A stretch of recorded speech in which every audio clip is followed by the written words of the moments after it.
scrap everything I said in the last video. Well, most of it. The engine's out the van, as you can see. I've been told not to be lazy and start recording some videos again. So here we are, we're back in the unit, we're recording some more videos. The engine that I was going to use, the low mileage B204, is now just being used for ancillaries because I bit the bullet and I've gone the whole hog. I've bought a 2.3. The 2.3 is now built, the new turbo's here.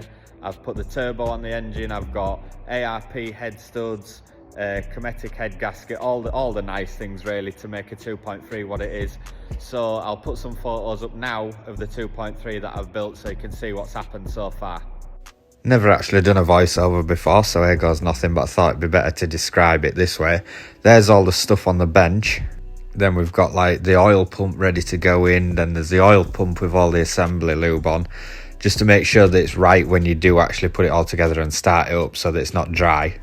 That's all the block built up, all painted, and then the new timing chain kit, it's got Cometic head gasket on, as you can see there, all pistons in and ground crank, the head's back on there, all timed up and ready to turn over with the 2.2 crank pulley on, and there it is in all her glory. The new big turbo, that's it against the old turbo, so you can definitely see the size difference on them, and the engine will be as clean as that one, if not cleaner, I hope, because that is the old engine that came out the van, the 2 litre, so the 2.3 will be clean, and it also still needs the head cleaning. Do you know, I'm going to put some like aluminium brightener on it and see if I can get it back to its former glory. The underneath of the van has had a bit of a revamp. I've stripped it all back, wire wheeled it. It's probably one of the worst jobs that you can do, but it's all done now to an extent. So what I'm going to do is get it all cleaned up.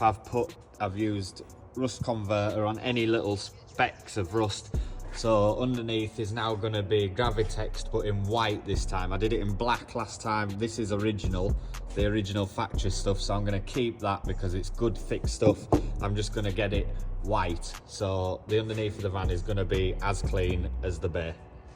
Not much has happened in the bay to like modify it or anything anymore. It's just as it is. I'm still going to keep it the same, but my mate's going to come again and give me another spray, so the bay is going to be as clean as it was the first time. There's a few little imperfections on it and stuff now, little signs of where the fillers started to crack or whatever, but it's something to nothing, but it still needs doing to make it as clean as it was and the van that it was really.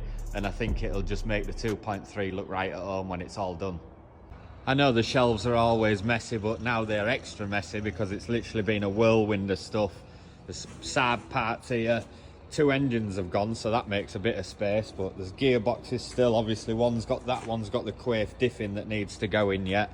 The box, my other box, is that's going to get stripped and the quaif in, so that will also be happening, but I'll start making a few more videos about all that as well.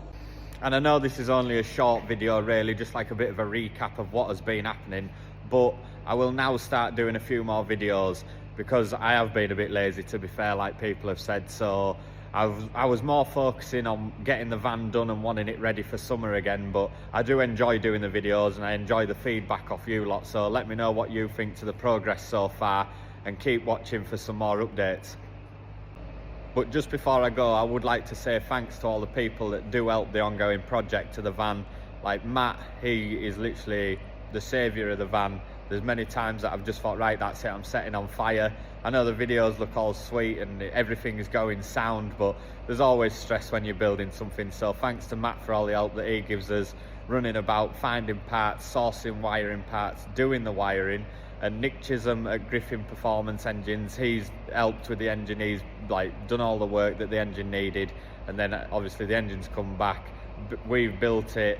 And then there's Andy Crank at Crankworks, he's doing all the fabrication stuff. I mean, I can't do that, so you've got to get someone to do it, and Andy is the man when it comes to Saab. So cheers lads.